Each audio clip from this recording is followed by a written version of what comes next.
Subscribe کیجیے ہمارے channel نور رضا کو اور بیل آئیکن کو پریس کیجیے جس سے آپ کو ہماری نیو ویڈیو کی نوٹیفیکیشن ملتی رہے. صابر پاک کو بابا صاحب نے کلیئر کا پروانہ لکھ کر کے دیا اور آپ کلیئر تشریف لائے. سلطان الصابرین کلیئر تشریف لائے. کلیئر آتے وقت بابا صاحب نے بابا فرید الدین گنج شکر نے ایک ابدال علیم اللہ ابدال جن کا نام ہے علیم اللہ ابدال کو آپ کے ساتھ کیا اور آپ علیم اللہ ابدال کے ساتھ کلیئر کی زمین پر تشریف لائے. کلیئر کی زمین پر آنے کے بعد آپ نے جس گھر میں قیام کیا وہ تیل فروخت کرنے والی تیل بیچنے والی ایک غریب عورت تھی. اس کا نام گلزاری تھا. اس کا نام گلزاری اور اس کا بیٹا اس کا شوہر تیل فروخت کرتے تھے. بابا صابر پاک نے انہی کے گھر قیام کیا. یاد رکھیں اللہ والوں کو غریبوں سے بڑا پیار ہوتا ہے، اس لیے کہ سرکار غوث الاعظم دستگیر نے فرمایا کہ میں نے اللہ سے پوچھا اللہ تو کہاں ہے؟ تو اللہ نے فرمایا مجھے غریبوں کے گھر میں تلاش کر میں تجھے وہیں ملوں گا. لوگوں آج ہمیں غریبوں کے پسینے میں بدبو آتی ہے اور امیروں کے پسینے ہم اپنے ہاتھوں سے پوچھتے ہیں. یعنی دولت ہمارے لیے سب کچھ ہو گئی ہے، مگر یاد رکھنا آقا کریم فرماتے ہیں کہ امیروں سے 500 سال پہلے غریب جنت میں داخل کیے جائیں گے. آج یہ امت تباہ نہ ہوتی اگر امیر اور غریب میں فرق نہ کرتی. جب آپ پہنچے غریب مریدہ کے گھر اس لیے قیام کیا، وہ تو پہلے مریدہ تھی نہیں، صابر پاک کا چہرہ دیکھ کر مرید ہو گئی.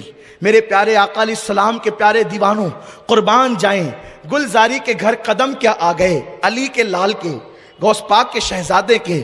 گلزاری کی قسمت سنور گئی اور ان کے گھر قیام ہوا صابر پاک کا. تو صابر پاک اب مسجد جاتے، لیکن چونکہ وہاں کا ایک پس منظر آپ کو بیان کرنا چاہتا ہوں. کلیئر شریف جو ہے وہ قریب ہے ہریدوار کے، اور وہاں کل بھی اور آج بھی شرک بہت عروج پر تھا، اب بھی ہے. بڑے بڑے بت خانے وہاں پر بنے ہوئے ہیں. تو آپ کا مقصد یہ تھا کہ یہاں پر آپ لوگوں کو اللہ کے دین کی تعلیم دیں، اس لیے کہ جو مشرکین ہیں ان کو تو ایمان کی طرف بلانا ہے، اور جو مسلمان ہے وہ غریب تھے، ان کا اکثر لکڑیوں کا معاملہ تھا، لکڑیاں کاٹ کر کے لاتے بازار میں بیچتے. وہاں ساہوکار لوگوں کی زیادہ چلتی تھی، زمیندار لوگوں کی زیادہ چلتی تھی. وہاں پر ایک زمیندار تھا جس کا نام قیام الدین تھا، اور قیام الدین کا لقب تھا زموان. اور وہاں پر ایک امام تھا قاضی القضاء جس کو مقرر کیا گیا تھا، اس کا نام قاضی تبرک تھا. وہ اس کی جامع مسجد کی امامت کرتا تھا. قاضی تبرک نے مالداروں کو پکڑ رکھا تھا اور غریبوں کو چھوڑ رکھا تھا، بلکہ اس مسجد کا ماحول یہ تھا. غور سے سنیں، صابر پاک کو بابا فرید نے وہاں بھیجا اور بابا فرید کی نظر میں پاک پٹن میں بیٹھ کر کلیئر کی گندگی ان کے سامنے تھی، اسی لیے تو آپ نے بھیجا کہ وہاں جا کر گندگی دور کرو، کیونکہ مسجد کا مقصد ہے.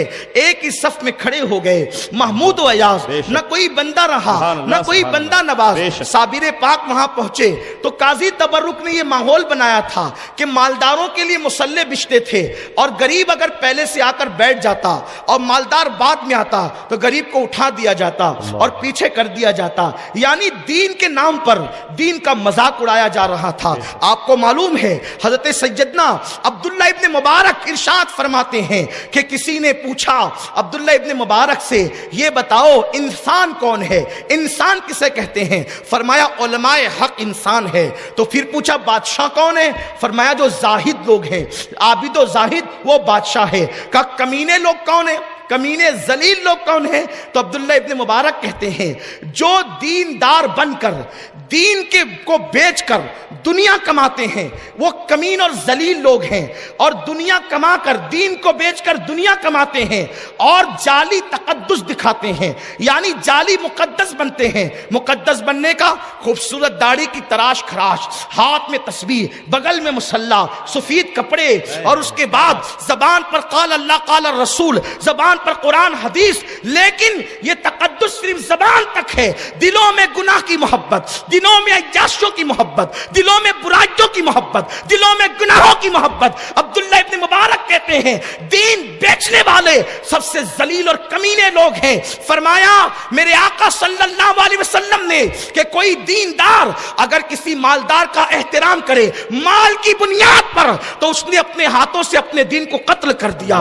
میرے پیارے آقا علیہ السلام کے پیارے دیوانوں، اسی لیے مصطفیٰ جان رحمت صلی اللہ علیہ وسلم سے کسی نے عرض کیا یا رسول اللہ ہم آپ کو کہاں ڈھونڈا کریں؟ آقا فرماتے ہیں مجھے مدینے کے کمزور لوگوں میں ڈھونڈا کرو، غریبوں کی محفل میں آیا کرو، میں تمہیں وہیں پر مل جایا کروں گا. میرے پیارے آقا علیہ السلام کے پیارے دیوانوں، یہ بڑا طویل سا عنوان ہے. قاضی تبرک نے دین کی پوری شبیہ بدل دی تھی. آج بھی دین کی شبیہ بدل دی گئی ہے. آج بھی دین کی شبیہ بدل دی گئی کہ آج اگر کوئی مالدار ہماری مسجد کو تھوڑا سا چندہ دے دوں اور غریب نہ دے سکے تو ہم دونوں میں فرق کرتے ہیں. چندہ اس نے ہم کو نہیں دیا ہے، مسجد کو دیا ہے. بے شک بے شک. ہمارے مدرسے کو دیا، ہم کو نہیں دیا ہے. اس لیے ہمارے لیے دونوں برابر ہیں. آج ہم فرق کر رہے ہیں، اس لیے اللہ ہمیں توفیق دے، توفیق دے. میرے آقا صلی اللہ علیہ وسلم کے دیوانوں، اللہ کے حبیب صلی اللہ علیہ وسلم سے اللہ نے حکم فرمایا حبیب تو کبھی ان کمزوروں کو نہ چھوڑنا. اس لیے کہ مالدار کے قریب اگر کوئی ہو تو وہ سوچتا ہے میرے مال کی وجہ سے قریب ہے، لیکن غریب کے کوئی قریب ہوتا ہے تو وہ سوچتا ہے کہ نہیں یہ میری اخلاص کی وجہ سے میرے قریب، میری محبت کی وجہ سے میرے قریب ہے. تو یاد رکھیں میں مالداروں کی مذمت نہیں کر رہا ہوں، جس کے پاس مال ہے اس پر اللہ کا فضل ہے، ہم ان کا بھی احترام کرتے ہیں، لیکن غریب طبقے کو جو ہم نظر انداز کرتے ہیں. بڑا عجیب سا ماحول بنتا جا رہا ہے ہمارے یہاں. اگر مالدار مسافہ کرنے ہم خیریت پوچھتے ہیں، غریب سے مسافہ کرنے کے لیے ہمارے پاس وقت بھی نہیں ہوتا. یا تو ہماری ٹرین کا ٹائم ہو جاتا ہے، یا تو پلین ہمارا چھوٹنے لگتا ہے، یا تو دعوت میں کھانا ٹھنڈا ہونے لگتا ہے. یہ حالات ہوتے ہیں. لیکن اللہ والوں کی شان کیا ہے؟ ہمیں اس شان کو زندہ کرنا پڑے گا، اس فقیری کو تابندہ کرنا پڑے گا. اس لیے کہ اللہ تبارک و تعالیٰ نے ارشاد فرمایا، قربان جائے اللہ فرماتا ہے جو میرے بندوں کا دل خوش کرے وہ مجھے خوش کرتے ہیں، مجھے راضی کرتے ہیں. میرے آقا صلی اللہ علیہ وسلم کے دیوانوں، گلزاری کے گھر آپ ٹھہرے، ایک کمزور تیل بیچنے والی بڑھیا کے گھر.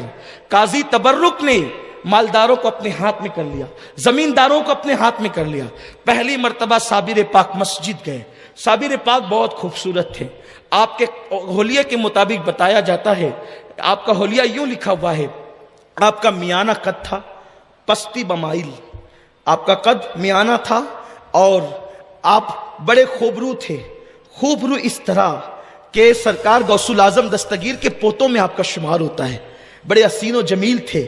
اور غوث پاک کا حسن کیا تھا؟ میرے امام فرماتے ہیں مصطفیٰ کا تنے بے سایہ کا سایہ دیکھا، جس نے دیکھا میری جان جلوے زیبا تیرا. تو آپ مسجد گئے، مسجد میں گئے تو دیکھا تو لوگ بڑے متاثر ہوئے.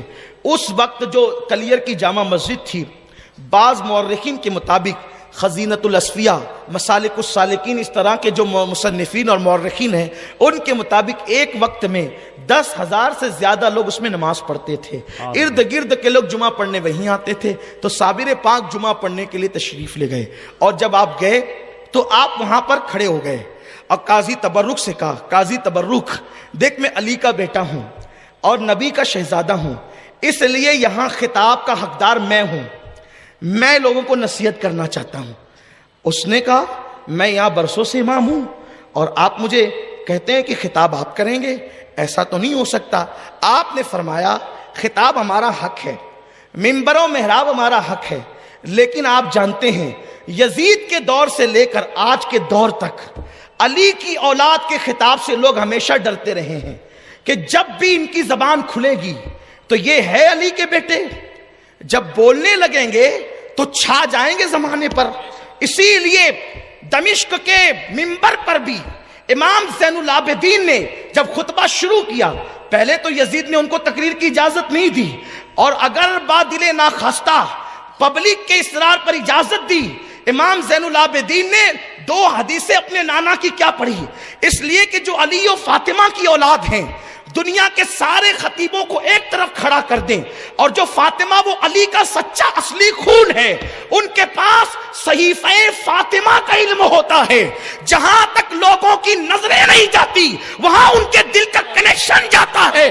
اس لیے دنیا میں وہ موتی جو کوئی نہیں لا سکتا وہ علی جو فاطمہ کی اولاد لاتی ہے. اسی لیے تو غوث الاعظم دستگیر نے جب خطاب شروع کیا تو بغداد کے سارے خطیبوں کی محفلیں سونی پڑ گئی. عبد القادر جیلانی کی محفل میں 70,000 لوگ آنے لگے. لوگ پاگل ہیں تقریر کا موقع دیں گے، انہیں پتا ہے کہ جس دن موقع مل گیا ہماری محفلیں سونی پڑ جائے گی، کیونکہ علی کی اولاد جب بولے گی علی کا گھر بھی کیا گھر ہے کہ اس گھر کا ہر ایک بچہ جہاں پیدا ہوا شیر خدا معلوم ہوتا. نعرہ تکبیر، نعرہ رسالت، خاندان اہل بیت، نعرہ تکبیر، نعرہ رسالت، حضرت مولانا سید امین القادری صاحب قبلہ. پوری دنیا میں اس دور سے لے کر بنو امیہ سے لے کر آج تک پابندی کی کوشش ہے، پابندی کی کوشش ہے. کیونکہ جب امام زین العابدین نے بولنا شروع کیا تو بے نمازی یزید کو بھی نماز یاد آ گئی. بے نمازی یزید، بھائی نماز کا وقت ہو گیا، اذان دو، اذان دو. امام زین العابدین ایک اذان ہوئی تو اس کا جی نہیں بھرا کہ اس کی آواز تو غالب ہے، یہ تو بڑا چلا کر بولتا ہے، اس کی آواز تو زین العابدین کی آواز تو غالب ہے، کہیں یہ دل نہ پھاڑ دے لوگوں کے. تو ایک اذان ہوئی، شروع کی، اس پہ دل دوسرے کا تو بھی دے، تیسروں کا تو بھی دے، چوتھے کا تو بھی دے، پانچ لوگوں کو کھڑا کر دیا. اذان ہونے لگی. اذان کا تو ادب کرنا تھا نا، نبی کا شہزادہ عمل نہ کرتا تو کون کرتا. امام زین العابدین چپ ہو گئے. جب چپ ہوئے نا منبر سے نیچے آ گئے، کہا تو نے وعدہ خلافی کی. کہا کہ کیسے کرتا، وفا کیسے کرتا، اس لیے کہ جس کی طبیعت میں جفا وفا کیسے کرتا، نہیں کروانا تھا. تو 5 اذانیں دلوائی، لیکن منبر سے آپ اتر گئے. جب اشہد ان محمد رسول اللہ آیا تو امام زین العابدین نے کہا ہمیں چپ کرانے والے، منبر پہ قبضہ کرنے والے، محراب کو غصب کرنے والے، یہ محمد تیرے باپ کا نام ہے کہ سیدوں کے باپ کا نام ہے؟ سبحان اللہ، سبحان اللہ، سبحان اللہ. یہ تیرے باپ کا نام ہے کہ سیدوں کے باپ کا نام ہے؟ ارے تم پابندیاں لگا کر بھی مجبور ہو کہ سیدوں کے نانا کا نام جب تک اذان میں نہ آئے تمہاری اذان مکمل نہیں ہوتی، اور جب تک نماز میں آل محمد پہ درود نہ پڑے تمہاری نماز مکمل نہیں. سبحان اللہ، سبحان اللہ، سبحان اللہ، حق ہے، سبحان اللہ. قاضی تبرک نے کہا آپ کو خطاب کرنے نہیں دوں گا. تو حضرت نے فرمایا کہ ٹھیک ہے مرضی تیری، لیکن بیٹھتے بیٹھتے آپ نے 2 جملے کہہ دیے، اور ان 2 جملوں کا اثر یہ ہوا صابر پاک کا. اٹھا کے تاریخ دیکھیں آپ یہ نہیں سمجھے میں ہوا میں گرے لگا رہا ہوں، میری عادت ہی نہیں ہے. یہ آپ اٹھا کر تاریخ دیکھیں 2 جملے کیا کہے ہیں. پوری مسجد کے آنکھوں میں آنسو آ گئے. تبرک صاحب بہت دنوں سے تبرک بانٹ رہے تھے لیکن دل پر کوئی اثر ہی نہیں ہو رہا تھا، لیکن خون رسول نے کیا بولا تو دلوں کے تار چھیڑ دیے. اس لیے کہ یہ وہ نغمہ ہے جو ہر سانس پہ گایا نہیں جاتا. اصل میں نغمے کا کمال نہیں ہوتا، اور آپ کو سمجھانے کے لیے کہوں نہ نغمے کا کمال ہے نہ ساز کا کمال ہے. کمال تو ان انگلیوں کا ہے جو چلتی ہے تب وہاں سے آواز نکلتی ہے. یہ وہ نغمہ ہے جو ہر ساز پہ گایا نہیں جاتا. اس لیے کہ جب تک کہ دل سے بات نہیں نکلتی تو دل پہ اثر نہیں کرتی، اور دل اہل دل کے پاس ہوتا ہے، اور دل جب اہل دل کے پاس ہوتا ہے قربان جائیں جن کی رگوں میں رسول اللہ کا خون ہو، پھر ان کے دل کی کیفیت کیا ہوگی. ابھی بھی اللہ اکبر رسول اللہ کا خون ہمارے درمیان بے فضل ہی تعالیٰ پوری کائنات میں موجود ہے. اللہ ان کی برکتیں ہمیں نصیب فرمائے. تو قاضی تبرک 2-4 جملے کہے، مجمع کی آنکھ میں آنسو آ گئے. قاضی تبرک نے کہا آپ کون ہیں؟ کون ہیں آپ نے فرمایا میں علی کا بیٹا ہوں. آپ نے عبد القادر جیلانی کا نام سنا، ان کا بیٹا عبد الوہاب جیلانی، ان کا بیٹا عبد الرحیم عبد السلام جیلانی، ان کا بیٹا علی احمد جیلانی ہوں میں. سبحان اللہ. مجھے صابر کہتے ہیں میرے ماموں میرے پیر. وہ کہا ہم آپ کو نہیں جانتے، آپ کون ہیں ہم آپ کو نہیں جانتے، آپ جائیے اپنا کام کیجیے، ہمیں اپنا کام کرنے. فرمایا کہ میرے پیر نے بھیجا ہے اور یہ جو تُونے ڈکٹیٹرشپ کا قانون شروع کیا نا یہ ختم کرنے آیا ہوں، ختم کر دوں گا، اس لیے کہ میں اسی لیے آیا ہوں۔ قاضی صاحب نے کہا ہم آپ کی چلنے نہیں دیں گے۔ فرمایا ٹھیک ہے، فرمایا آپ کو نماز بھی پڑھنے نہیں دوں گا۔ نبی کے شہزادے کو نبی کی مسجد میں نماز کی اجازت نہیں، چور پڑے، ڈاکو پڑے، لٹیرے پڑے، زانی پڑے، شرابی پڑے، نبی کے شہزادوں کو اجازت، سب کے لیے جگہ ہے، نبی کے شہزادوں کے لیے جگہ نہیں۔ یہی کسی کا نام یزیدیت نہیں تو پھر اور کیا ہے؟ جی جی بے شک۔ یزیدیت روپ بدلتی ہے، نام بدلتی ہے، لیکن اس کی حقیقت نہیں بدلتی۔ یزیدیت کا مختصر تعارف یہ ہے جو سیدوں کا دشمن ہوگا وہ یزید ہوگا وقت کا، اور اس سے بڑھ کر کیا ہے؟ بے شک، اصطلاح اسی کا نام ہے، اس لیے کہ اگر آل حسین زندہ ہے خون رسول کی بنیاد پر تو آل یزید بھی موجود ہیں بغض اہل بیت کی بنیاد پر، اور جب تک ایمان قرار نہیں پا سکتا جب تک آل محمد کی محبت نہ ہو، کیونکہ حضور کی محبت ایسے تھوڑی مل جاتی ہے، جب تک آل کی محبت نہ ہو رسول پاک کی محبت نہیں ملتی۔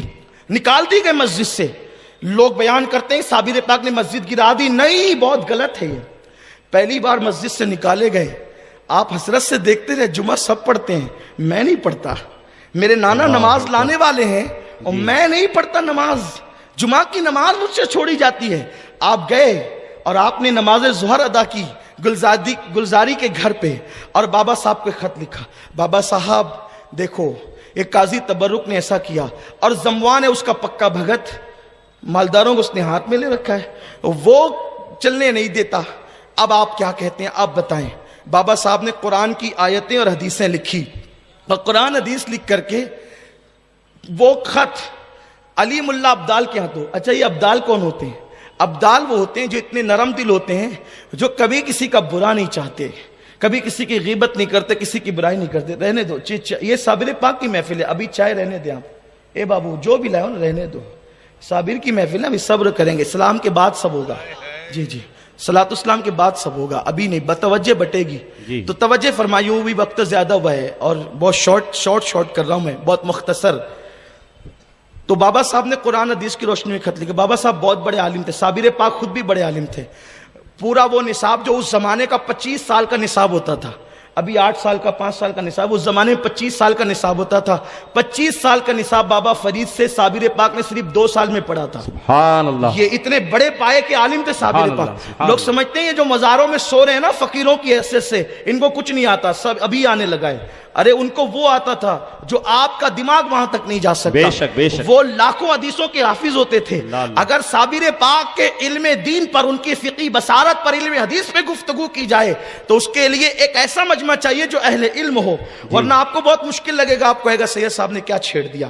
تو جو چیزیں مشکل ہوتی ہیں میں اس کو تھوڑا چھوڑتا ہوں، کیونکہ مجھے آپ کے ذوق کا بھی خیال کرنا ہوتا ہے، اور میرے ساتھ علماء کی بڑی ٹیم بھی ہوتی ہے۔ پروگرام کے بعد وہ کہتے ہیں مجھے آج تھوڑا سا طبیعت خراب لگی آپ کی، یعنی میں سمجھ جاتا ہوں کہ ان کو تقریر اچھی نہیں لگی، تو یہ کہتے ہیں اس طرح سے، تو ان کا بھی خیال کرنا ہوتا ہے۔ یہ لوگ رعایت نہیں کرتے، میری دسترخوان پہ بیٹھتے ہیں تو کہہ دیتے ہیں، اور اللہ کرے یہ کہتے رہے تاکہ گاڑی صحیح چلتی رہے، پٹری پر چلتی رہے، اور کبھی غلطی بھی ہو جاتی دیتے ہیں الحمدللہ، کیونکہ غلطی انسان پاک تو ہے نہیں۔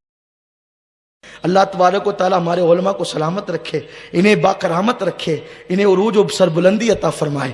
تو عرض کر رہا تھا، بابا صاحب نے خط لکھا، دیکھو صابر حق پر ہے اور صابر کی اطاعت کرو، اللہ کا نیک بندہ ہے، اس کے مرتبے میں جانتا ہوں تم نہیں جانتے۔ اور جب وہ خط علی ملا ابدال لے کر کے، علی ملا ابدال فجر میں نکلتے تھے، زہر میں واپس پاک پٹن سے آ جاتے تھے، اتنا لمبا سفر، علی ملا ابدال، اتنی طاقت اللہ نے ان کو دی تھی، اور اس کا بڑا ثبوت ہے۔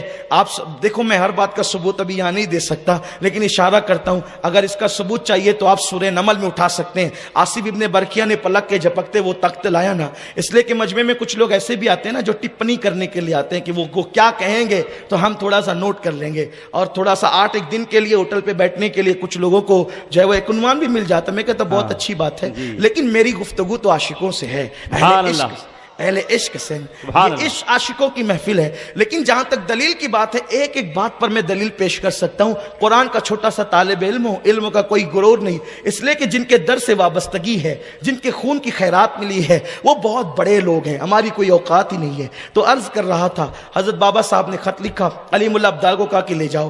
خط حضرت صابر پاک نے پڑھا، کہا لے جاؤ، اس کے نام آیا تو اس کے پاس لے جاؤ۔ تبرک کے پاس جب خط پہنچا، قاضی تبرک کے پاس، وہ اپنے وقت کا بڑا علامہ کہلاتا تھا، اس نے خط پڑھا اور کہا کہ یہ کون فرید ہے، اور خط پھاڑا اور پھاڑ کر کے پھینک دیا۔ علیم اللہ عبدال نے وہ خط اٹھایا، اٹھانے کے بعد اس کو چوما صابر پاک کی بارگاہ میں، اس نے تو خط پھاڑ دیا اور اس نے کہا کہ یہ سب میں نہیں مانتا، یہ کرامتیں اور یہ ولایتیں اور یہ اور وہ آپ نہیں مانتے سب، ہم تو بس اپنے آپ کو ہی مانتے ہیں۔ دنیا میں کچھ لوگ ہوتے ہیں نا، وہ اپنے آپ کے سوا کسی کو مانتے ہی نہیں ہیں۔ یہ بڑی خطرناک مخلوق ہے جو کسی کو نہیں مانتے، اور یہ بڑے بدترین لوگ ہوتے ہیں، اس لیے کہ ان کی تباہی ان کا مقدر بن جاتی ہے۔ اس لیے کہ دوسروں کو، آقاؤں کو مانو گے تو تب دنیا تمہیں آقا بنائے گی، لیکن اگر آپ کسی کو نہیں مانو گے تو آپ کو کون مانے گا؟ قاضی تبرک نے پھاڑ دیا، پھینک دیا۔ علیم اللہ عبدال وہ خط اٹھا کر لائے، صابر پاک نے اس کو چوما، آنکھوں پہ رکھا، سر پہ رکھا، اور اسی خط کو لپیٹ کر پھر دوسرا خط لکھا، بابا صاحب دیکھا آپ کے خط کے سب، ہماری توہین کی ہمیں برداشت ہوا، آپ کی توہین کہہ رہے ہیں ہم برداشت نہیں کریں گے۔ وہ خط گیا، خط کے بعد دوسرا خط زموان کے نام آیا، قیام الدین اس کا نام تھا، اس سے کہا تو سدھر، یہ تجھے غلط پٹی پڑھاتا ہے، اس کے حملے سے نکل، اس کی شرارت سے نکل۔ قیام الدین کے پاس خط آیا تو چونکہ اس کو بڑا ڈرا کر کے رکھا تھا، اس نے صابر پاک کے حوالے سے بڑے کان بر رکھے تھے، وہ جادوگر ہے، وہ ساحر ہے، اور وہ یہ ہے اور وہ ہے، تو غلط پروپیگنڈے کا تو کوئی بھی شکار ہوتا ہے۔ یاد رکھیں، جب بھی کسی کے متعلق کوئی بات کان پر آئے، اہل علم کا انداز ہوتا ہے اس کی تحقیق کریں، اور قرآن بھی یہ کہتا ہے جب تمہارے پاس فاسق خبر لائے تو پہلے اس کی تحقیق کر لو، اسے جانچ لو کہ بات کیا ہے۔ قیام الدین کو اس نے بہت ورگلا رکھا تھا، قیام الدین کے پاس خط آیا، اس نے جو ہے وہ تبرک کو پیش کیا، قاضی تبرک کو، اور قاضی تبرک جو ہے اب اس نے یہ خط پیش کیا تو اس نے وہ بھی پھاڑ دیا۔ علیم اللہ عبدال نے وہ پھٹا ہوا خط پھر اٹھایا اور لے کر کے چلے۔ اس کے بعد تیسرا خط صابر پاک نے لکھا، دیکھو اس قدر جو ہے وہ صابر پاک صبر، میں حیران رہتا تھا کہ بعض کتابوں کے اندر یہ ہے کہ ایک ہفتے میں مسجد جو ہے وہ سجدہ ریز ہو گئی، تو میں نے سوچا کہ جس کا لقب صابر ہو، پھر انہوں نے اتنی اجلت کیوں کی ہے؟ تو بہت کتابوں کو میں نے چھانا کہ حقیقت تک پہنچنا چاہیے۔ بچپنے سے یہی سنتے آ رہے ہیں کہ پہلی ہی نشست میں مسجد سو گئی، ایسا تو نہیں ہونا چاہیے، اس لیے کہ روایتوں کو درایتوں پر بھی پرکھنا پڑتا ہے نا۔ تو اتنا لمبا عرصہ گزرا ہے اس کے اندر، بعض مورخین نے لکھا یہ سب ہوتے ہوتے تقریباً جو ہے وہ 6 ہفتے کا عرصہ گزرا، بعض کہتے ہیں 11 مہینے کا عرصہ گزرا، تقریباً 1 سال گزرا اس کے اندر، بہرحال جو بھی ہو۔ تو اس کے بعد تیسرا خط بابا صاحب کے پاس لکھا، تو بابا صاحب نے اس میں ایک جملہ لکھا، کلیئر میں نے تجھے سونپ دیا اور وہ تیری بکری ہے۔ جملہ دیکھے بابا صاحب کا، بابا فرید کا جملہ، کلیئر تیری بکری ہے، چاہے تو اس کا گوشت کھا، چاہے تو اس کا دودھ پی، یہ جملہ فرمایا۔ قربان جائیں کیا ادیبانہ انداز ہے، صوفیاء کرام کو اللہ نے کیا علم دیا ہے، کلیئر تیری بکری ہے، یا گوشت کھا یا دودھ پی۔ اب جیسے یہ ہوا تو وہ خط آیا، تو علیم اللہ عبدال کو بابا صاحب نے کہا، علیم اللہ اس میں بابا صاحب نے ہمیں اجازت دی ہے۔ صابر پاک نے فرمایا، اور جیسے ہی آپ نے جو وہ زمین کو دیکھا غصے سے صابر پاک نے، تو 3 زلزلے آئے کلیئر کی زمین پہ، تو چونکہ وہ جو قیام الدین تھا وہ ڈر گیا، اور اس نے تبرک قاضی کو بلا کے کہا، دیکھ یہ صابر علی احمد کو ستانے کا نتیجہ ہے، توبہ کر لیتے ہیں، چل کر ان کو منا لیتے ہیں۔ اس نے کہا یہ جادو ہے، اس کی کوئی اوقات نہیں ہے، میرے پاس ایک عورت ہے، دیکھ رہے ہیں آپ کتنی شرافت اس مولوی کی، کہ میرے پاس ایک عورت ہے وہ جادوگر ہے، اور وہ تجھے 3 نہیں بلکہ 11 مرتبہ زمین ہلا کر بتا سکتی ہے۔ بلوایا اس عورت کو، اور بلا کر کے اس نے زمین پر کچھ انتر منتر پڑھے، تو زمین اس کو ہلتی ہوئی نظر آئی۔ دیکھو کرامت میں، معجزے میں اور جادو میں فرق یہ ہوتا ہے، کرامت سے زمین ہلائی جا سکتی ہے لیکن جادو سے زمین ہلائی نہیں جا سکتی، تو پھر ہلتی کیسے ہے زمین؟ آنکھوں پہ اثر کیا جاتا ہے، جادو آنکھوں پہ کیا جاتا ہے، تو زمین ہلتی ہوئی نظر آتی ہے۔ یہی ہے، میں نے پہلے بھی اس کا ذکر کیا میلاد النبی کے جلسے میں کسی اجتماع میں، کہ وہ جو سانپ بنا نہیں سکتے تھے، رسی کو کوئی سانپ نہیں بنا سکتا جادوگر، بلکہ وہ رسی کو نہیں آنکھوں پر جادو کرتے تھے، تو رسیاں لوگوں کو سانپ نظر آتی تھی، تو یہ آنکھوں پر جادو ہوتا ہے، زمین اور آسمان پہ جادو نہیں ہو سکتا۔ تو میرے آقا صلی اللہ علیہ وسلم کے دیوانوں، وہ عورت نے قیام الدین کی آنکھوں پہ جادو کر دیا، اس کو 11 مرتبہ زمین ہلتی ہوئی نظر آئی، وہ بے فکر ہو گیا۔ اسی میں جمعہ کا دن آیا، جمعہ کے دن حضرت صابر پاک مسجد پھر گئے، کیونکہ آپ جمعہ پڑھنا چاہتے تھے۔ اب گئے تو پہلی صف میں بیٹھے، اس کے بعد قاضی تبرک کے آدمی آ کے کہتے ہیں یہاں سے اٹھو، آپ کی جگہ نہیں ہے، یہاں قاضی صاحب کی جگہ، قاضی تبرک یہاں بیٹھے گا۔ فرمایا کہ ہم فقیر لوگ ہیں، پہلے سے آئے ہیں اور اللہ کے گھر میں بیٹھے ہیں، کسی کا گھر تو ہے نہیں یہ، اور آپ ہمیں یہاں سے اٹھاتے ہیں؟ تو کہا کچھ نہیں، آپ اٹھیے۔ تو آپ اٹھے اور دوسری صف میں گئے، دوسری صف میں گئے، دوسری صف سے اٹھنے کے بعد آپ تیسری صف میں گئے، تیسری صف والوں نے بھی اٹھا دیا، یہ ہماری جگہ ہے، آپ چوتھی صف میں گئے۔ یہ آپ کے ساتھ ہوا ہے، کسی صف میں بیٹھنے نہیں دیا گیا۔ حالانکہ اس سے پہلے ایک واقعہ اور ہوا تھا، وہ بڑا مشہور ہے، میں اس کا صرف اشارہ دیتا ہوں، اس سے پہلے بیان کر چکا۔ مسجد میں حضرت صابر پاک کو قیام الدین نے کہا تھا کہ اگر آپ اللہ کے ولی ہیں، برگزیدہ بندے ہیں، تو میری بکری 3 مہینے سے گم ہے، وہ ہے کہاں، آپ اس کا ذکر کریں۔ آپ نے 27 لوگوں کو کھڑا کیا مسجد میں سے، وہ جو نمازی تھے نا، وہ نمازی جو بکری چرا لے گئے تھے، 27 لوگوں کو کھڑا کیا، کہا انہوں نے چوری کی ہے۔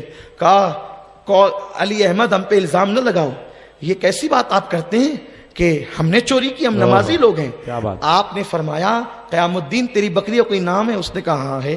فرمایا نام لے کے پکار، سبحان اللہ، بکری کا نام لے کے پکار۔ 3 مہینے ہو گئے بکری چوری ہوئے، لوگ کھا کے ہضم کر گئے، پاخانہ کر گئے، اور صابر پاک نے تو اس کا نام لے کے پکار۔ تو جیسے ہی بکری کا نام لے کے پکارا، 27 لوگوں کے پیٹ سے یوں آواز آئی، مجھے ان لوگوں نے ذبح کیا، اس نے یہاں لے جا کر کے بھون کے کھایا، اس نے وہاں لے جا کر سالن بنا کے کھایا، اس نے وہاں لے جا کر کے اس انداز میں کھایا۔ ساری تفصیلات بکری بتا رہی ہے۔ اب اگر کوئی صابری بنتا ہے کہ ہم بھی صابر پاک کے سلسلے کے ہیں، تو وہ یہ تو عقیدہ رکھے کہ صابر تو بکری سے بھی بلوا لیتے ہیں، بے شک، اور وہ بھی کس بکری سے جو پیٹ میں جا کر کے گھل کر کے پاخانہ بن کر نکل چکی ہے۔ جب صابر کے بلوانے کی یہ شان ہے تو صابر پاک کے نانا کی شان کا عالم کیا ہو؟ سبحان اللہ، سبحان اللہ۔ چشتی صابری کہلانے سے کام نہیں چلے گا۔ بے شک، بے شک۔ عرض کر رہا تھا کہ حضرت صابر پاک رحمت اللہ تعالی علیہ نے بکری، قیام الدین کا بکری کو آواز لگا، اس نے بکری کو آواز لگائی، بکری نے پکار کر کے کہا، تو قیام الدین متاثر ہو گیا۔ جب متاثر ہوا تو اس نے کہا قاضی تبرک سے، قاضی صاحب یہ تو اللہ کا ولی۔ کہا نہیں نہیں، یہ بھی جادو ہے، یہ بھی جادو ہے، یہ نہیں مان۔ آپ غور فرمائیں، جس کی وہ آپ مالیگاؤں کی زبان میں کہتے ہیں جس کی کھجا کر آتی ہے پھر وہ کبھی نہیں مانتا۔ نہیں، یہ ہنسنے کی بات نہیں ہے، یہ سچی بات عرض کر رہا ہوں کہ ہاں، تو بڑی عجیب سی چیز ہے، یہ بڑی خطرناک سی چیز ہے۔ اور پھر اس کے بعد پہلی صف سے دوسری، دوسری سے تیسری، تیسری سے چوتھی، چوتھی سے پانچویں، اور جب قاضی صاحب جو ہے خطبہ دے کر کے جب نماز انہوں نے شروع کی، تو نماز شروع کی تو صابر پاک بڑی حسرت سے دیکھتے رہے، ہائے میرا جمعہ۔ پھر جمعہ جاتا ہے، اس لیے کہ جمعہ کتنی اہم نماز ہے، پھر جمعہ جاتا ہے۔ تو ہونا تو یہ چاہیے تھا کہ صابر پاک کو آگے کر دیتا، خود پیچھے ہو جاتا۔ آج صابر پاک کے ساتھ اس کا بھی ذکر ہوتا۔ میں ابھی ذکر کروں گا کن کا ذکر ہوتا ہے صابر پاک کے ساتھ۔ صابر پاک کے ساتھ ایک فاختہ کا بھی ذکر ہوتا ہے، وہ فاختہ، ایک چھوٹی سی فاختہ سمجھتے ہیں نا، وہ چھوٹی سی چڑیا ہوتی ہے، اس کا بھی ذکر ہوتا ہے فاختہ کا۔ کیوں ہوتا ہے بھی عرض کروں گا اختصار میں، اور گفتگو ختم کروں گا، ہے نا، ختم، ٹائم بھی ہو گیا ہے۔ لیکن آپ میری طرف توجہ رکھیں، جب تک میں نہ کہوں اٹھنا نہیں، صابر پاک کے نام پہ بیٹھ۔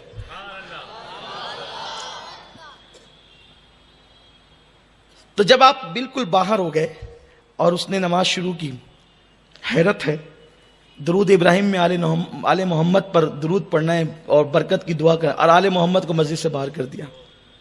یہی تو منافقت ہے، اسی کو منافقت کہتے ہیں، اسی کو یزیدیت کہتے ہیں۔ آپ زینے پہ کھڑے ہوئے اور جب زینے سے نیچے اترے، مسجد کو دیکھتے رہے، بڑی خوبصورت سی مسجد تھی، بڑی مسجد تھی، وقت کے بادشاہ نے بنایا تھا۔ لوگ کہتے ہیں اس کو سلطان شمس الدین التمش کی بنائی ہوئی تھی، بعض لوگ کہتے ہیں ناصر الدین کی بنائی تھی، جس کی بھی بنائی تھی، لیکن بڑی خوبصورت مسجد تھی وہ۔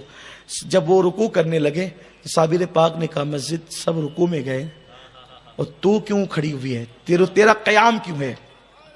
جب سب رکوع کرتے ہیں تو تیرا قیام کیوں، تو بھی رکوع کر۔ اور اس کے بعد اتنا کہنا تھا کہ وہ مسجد گر گئی، مسجد گری تو سب دب گئے، مر گئے اس میں سے۔ بڑی مشہور سی کرامت ہے کہ گلزاری آئی حضرت، وہ میرا بھی بیٹا اس کے اندر تھا نا، فرمایا کہ کوئی بھی لاش کا ہاتھ پکڑ کے اپنا بیٹا سمجھ کے نکال لے، یہ خاص بات ہے اس کا۔ ابھی تک آپ نے یہی سنا ہے نا کہ اپنا بیٹا نے، ارے جہاں 10,000 مصلی ہوا ڈھونڈتی کہاں پھرے گی وہ؟ تو صابر پاک نے اپنی ماننے والی کو یہ بھی تکلیف نہیں دی کہ بیٹا ڈھونڈنا ہے۔ حادثے میں لوگ لاشیں ڈھونڈتے ہیں، حادثے میں لوگ لاشیں ڈھونڈتے ہیں، لوگ کہتے ہیں گھر سے نکلو تو پتہ جیب میں رکھ کر نکلو۔ حادثے چہرے بھی بدل دیتے ہیں، اور بدل نہیں دیتے، وہ تو جیب کا پتہ بھی جلا دیتے ہیں۔ حادثے ایسے ہوتے ہیں کہ جیب کا پتہ بھی جلا دیتے ہیں، لیکن صابر پاک کے پاس گلزاری آئی، اور آنے کے بعد کا حضرات مسجد تو گری، سب دفن ہو گئے بغیر کفن کے۔ آل محمد اور اہل بیت کے گستاخوں کو کفن بھی نہیں ملتا۔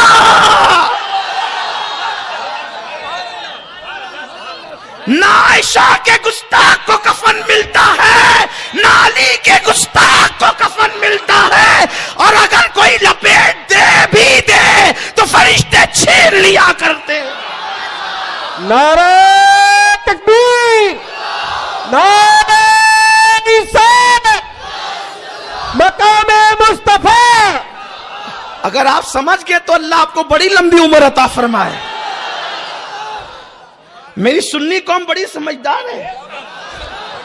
گلزاری نے کہا حضرت میرا بچہ حادثے میں گیا، تو یہ کہتے جا ڈھونڈ لے، تو پھر ڈھونڈ لے تو پیر کس دن کے لیے ہے؟ اور ڈھونڈ لے تو پیر کس دن کے لیے؟ کہا کسی بھی لاش کا ہاتھ پکڑ کر اپنا بیٹا سمجھ کر اٹھا لینا، جیسے وہ بڑھیا نے ایک لاش جو سامنے ہی پڑی تھی اس کو اٹھایا، بیٹا اٹھ کر کے کھڑا ہو گیا ہے۔ جب ایسا عقیدہ ہو تو صابری بنے گا، اس لیے کہ صابری کوئی دکان کا نام نہیں ہے، صابریت کسی آئٹم کا نام نہیں ہے، صابری کسی مٹھائی کا نام نہیں ہے۔ ہاں میں آپ کو بہت دل کا درد پیش کر رہا ہوں، ہم قادری ہیں، اشرفی ہے، برکاتی ہے، لیکن صابر پاک کا ہمارا عقیدہ ایک ہے، ہم بھی صابری ہیں۔ صاحب البرکات سے ہمارا عقیدہ ملتا ہے تو ہم بھی برکاتی ہیں، مخدوم پاک سے عقیدہ ملتا ہے تو ہم بھی اشرفی کے چوچوی ہیں، اس لیے کہ عقیدے بناتے ہیں اور ہم سب کا عقیدہ ایک ہے، اس لیے ہمارے اندر کبھی اختلاف ہوا نہیں تو اتحاد کی بات کیسے؟ ہاں ہمیشہ متحد، اس لیے کہ جب تک عقیدہ ایک رہے گا ہمارا اتحاد قائم رہے گا۔ اتحاد عقیدے کا ایک ہونے کا نام ہے۔ ہاں تو صابر پاک کی وہ مریدہ اٹھا لیا، مل گیا اس کو بچہ۔ اب صابر پاک نے فرمایا تعاون تو کدھر ادھر آ، اور جو بچے ابھی جو نہیں تھے ان کو ہی پکڑ۔ تو لوگ تو بھاگنے لگے، کچھ لوگ مرنے لگے۔ اچھا آپ یہ سوچیں گے کہ یہ سید صاحب یہ بھی کوئی کرامت ہے؟ آپ کرامت بیان کرنے بیٹھے ہیں کہ صابر پاک کی معاذ اللہ بے ادبی کر رہے ہیں۔ میں نے کہا کیا بھائی کیا ہوا؟ کرامت مسجد گرا دینا بھی کرامت ہے۔ میں نے کہا قرآن پڑھ۔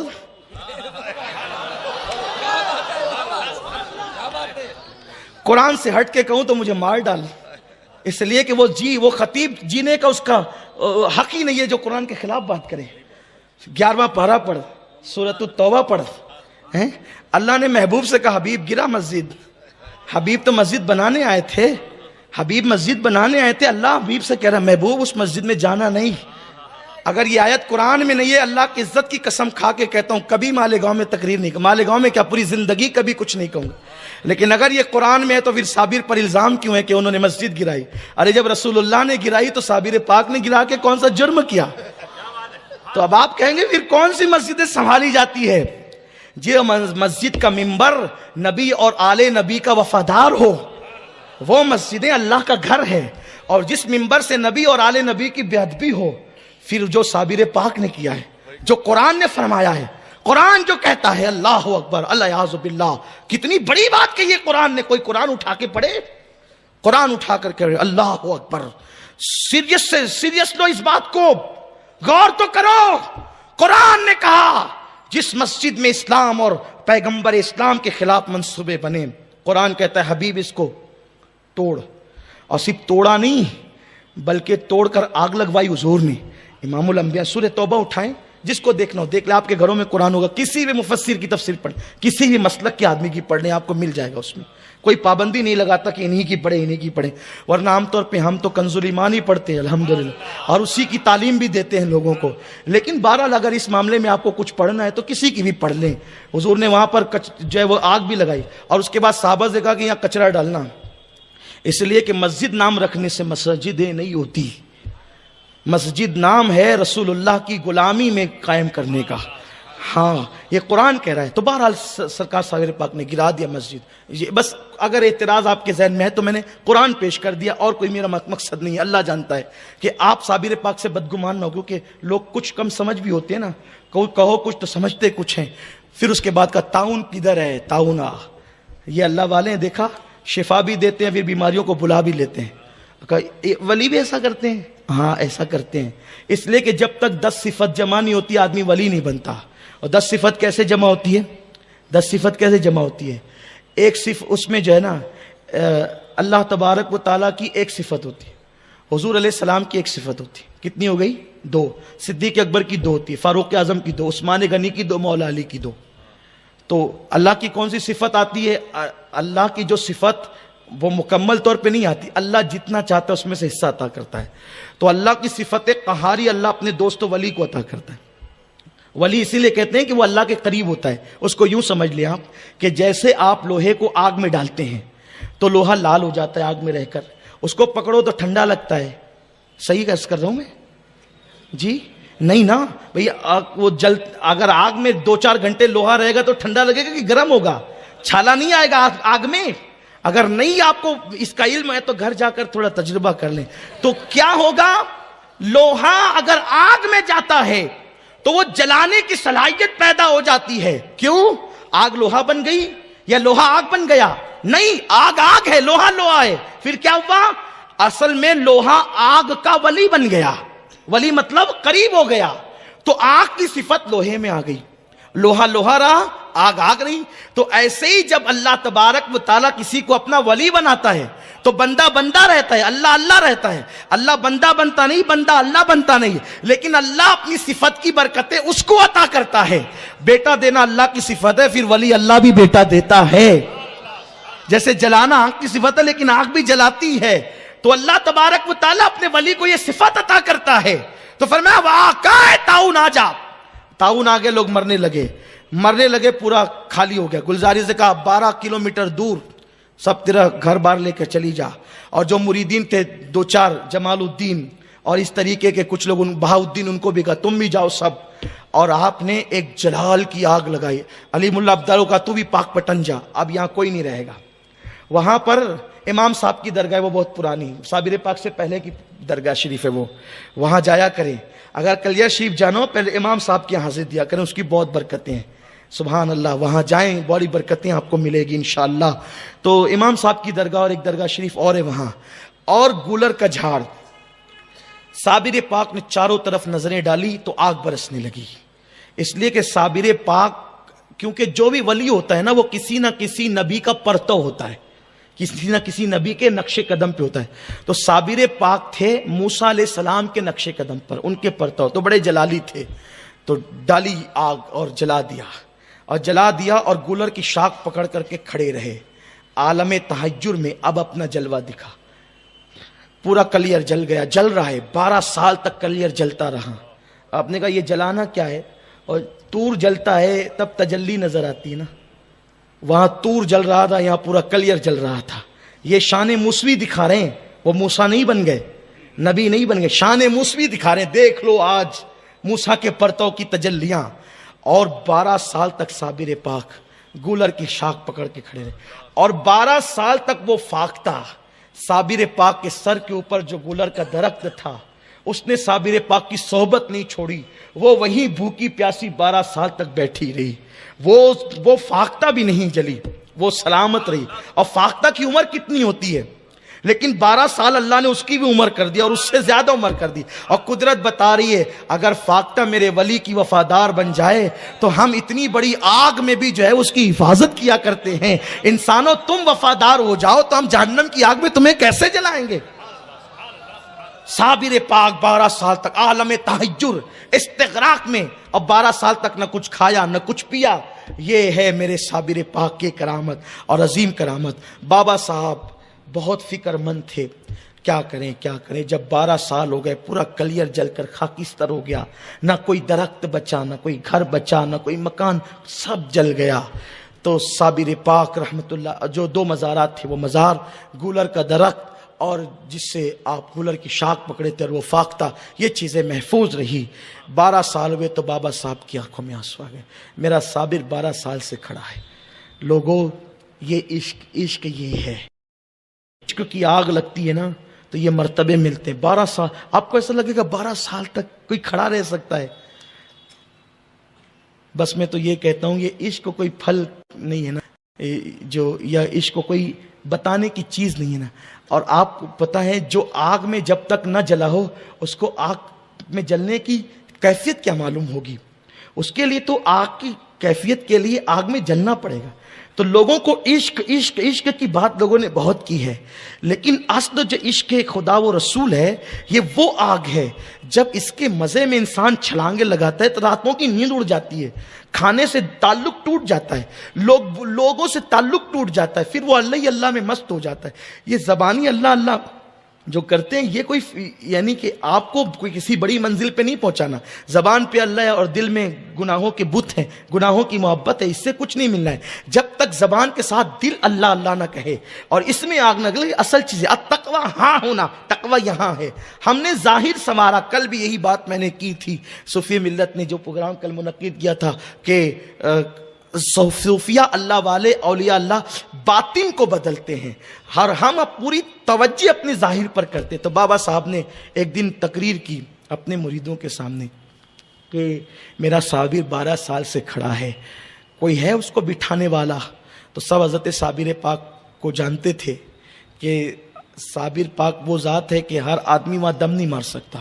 کیونکہ بابا صاحب کے بیٹے نے، چھوٹے سے 1 سال کا بچہ تھا، صابر پاک کے حجرے کی طرف پیشاب کر دیا تھا اور اس کا انتقال ہو گیا تھا.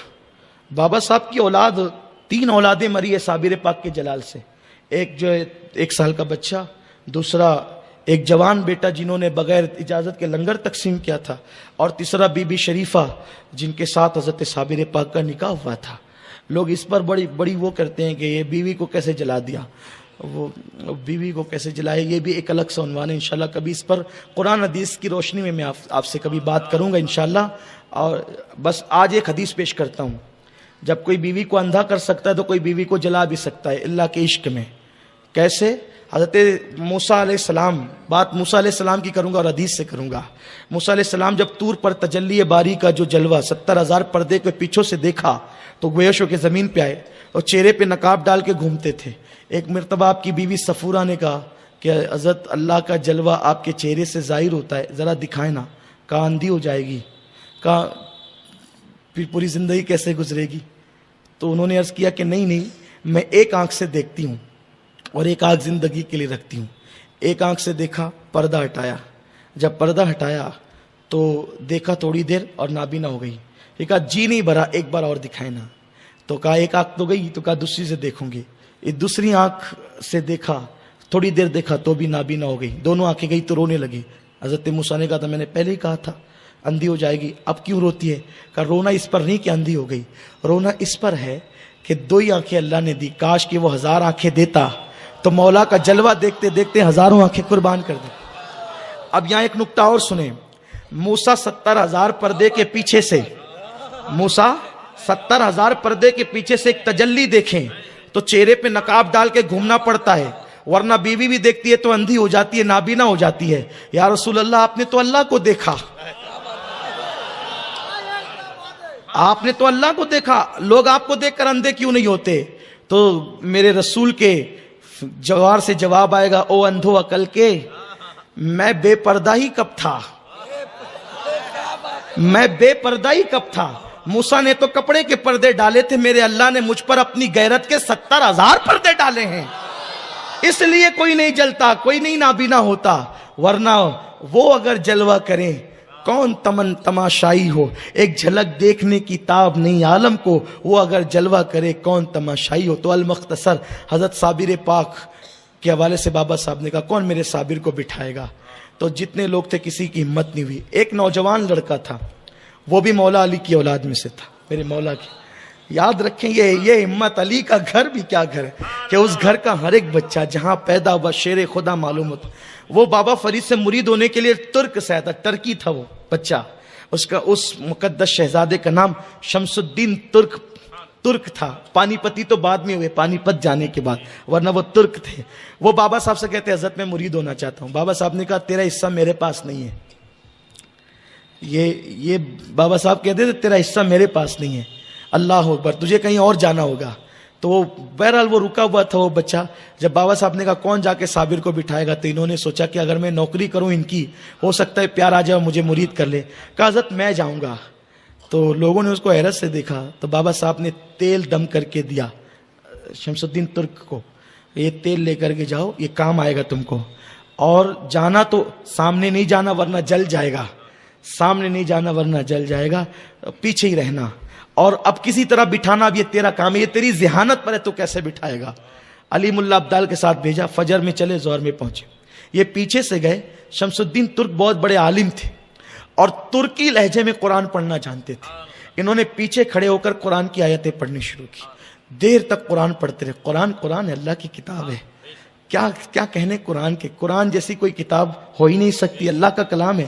جب پڑھا تو صابر پاک عالم تحیر سے, استغراق سے ہوش کی کیفیت میں آ کہ کون ہے پیچھے قرآن پڑھتا ہے, آگے پڑھ. تو اس کے بعد وہ آگے نہیں آ, کیونکہ بابا صاحب نے کہا تھا. بائیں ہٹ گئے اور قرآن پڑھنے لگے. کہا کتنے اچھے سے تو قرآن پڑھتا ہے, اور پڑھے جا. تو پڑھتے پڑھتے تھوڑی دیر کے بعد وہ رک گئے. جب رک گئے تو صابر پاک نے کہا رک کیوں گئے ہو تم؟ کہا حضور مجھ سے کھڑا نہیں رہ جاتا, تو اس لیے میں رک گیا ہوں, کھڑے نہیں پڑھ سکتا میں قرآن. تو اس کے بعد آپ نے فرمایا تو بیٹھ جاؤ. کہا حضور یہ کیسے ہو سکتا ہے کہ آقا کھڑا رہے اور غلام بیٹھا رہے؟ حضور یہ کیسے ہو سکتا ہے, آقا کھڑا رہے اور غلام بیٹھ جائے؟ تو کہا حضور پہلے آپ بیٹھے ہیں پھر ہم بیٹھیں گے. پورے ہاتھ پیر شل ہو گئے تھے, بے جان ہو گئے تھے. وہ فرمایا کہ ٹھیک ہے مجھے بٹھاؤ. تو انہوں نے اپنا سینہ صابر پاک کی پیٹھ پہ لگایا اور دونوں ہاتھ پکڑے, اور ہاتھ پکڑ کر کے جو گولر کا درخت ابھی بھی وہاں پر ہے, اور جو گولر کا درخت ہے وہاں سے لے جا کر کے یوں صابر پاک کو پھر درخت سے قریب کیا اور یوں ہٹتے چلے گئے اور صابر پاک کو یوں بٹھا دیا. اکثر جو صوفیاء کرام صابر پاک کو خواب میں دیکھتے ہیں وہ اسی منظر میں دیکھتے ہیں. اکثر لوگ صابر پاک کو دو حالت میں اکثر صوفیاء خواب میں دیکھتے ہیں اللہ والے, یا تو لنگر تقسیم کرتے ہوئے, یا تو اس درخت سے, گلر کے درخت سے ٹیک لگا کر جس حالت میں جو ہے وہ بٹھایا تھا شمس الدین نے. اب قرآن پڑھنے لگے. پھر قرآن پڑھتے پڑھتے شام ہوئی تو رک گئے. ابھی کیوں رک جاتے ہو تم؟ کہا حضرت مجھے پاک پٹن جانا ہے. کہا اب پاک پٹن سے آؤ؟ کہا ہاں بابا فرید نے بھیجا ہے, تو میں وہیں جانا چاہتا ہوں, ان سے مرید ہونا چاہتا ہوں, اب مجھے جانا ہے. کہا نہیں, تو نے قرآن بہت اچھا پڑھا, میں نے تجھے آج سے اپنا بیٹا بنا لیا, تو میرا فرزند ہے بیٹے, اب تجھے یہیں رہنا ہے. پھر قرآن پڑھنا شروع کیا. پھر تھوڑی دیر پڑھی, پھر رک گئے.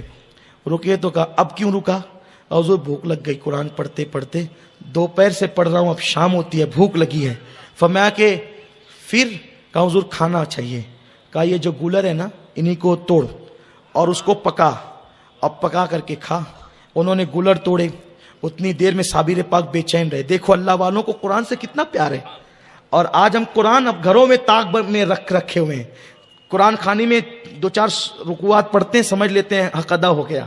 اور ہم نے قرآن کو یا تو تیجے میں پڑھا, یا تو چہلم میں پڑھا, یا گھر کے اوپننگ پہ پڑھا. یہ صرف تیجے, چہلم اور اوپننگ میں پڑھنے کی کتاب نہیں ہے. اس کو روز پڑھو اور اپنی زندگی میں شامل کرو. اللہ کا کوئی ولی ایسا نہیں ملے گا جو قرآن کی تلاوت کا پابند نہ ہو. ہمیں تلاوت قرآن کی پابندی کرنی ہوگی.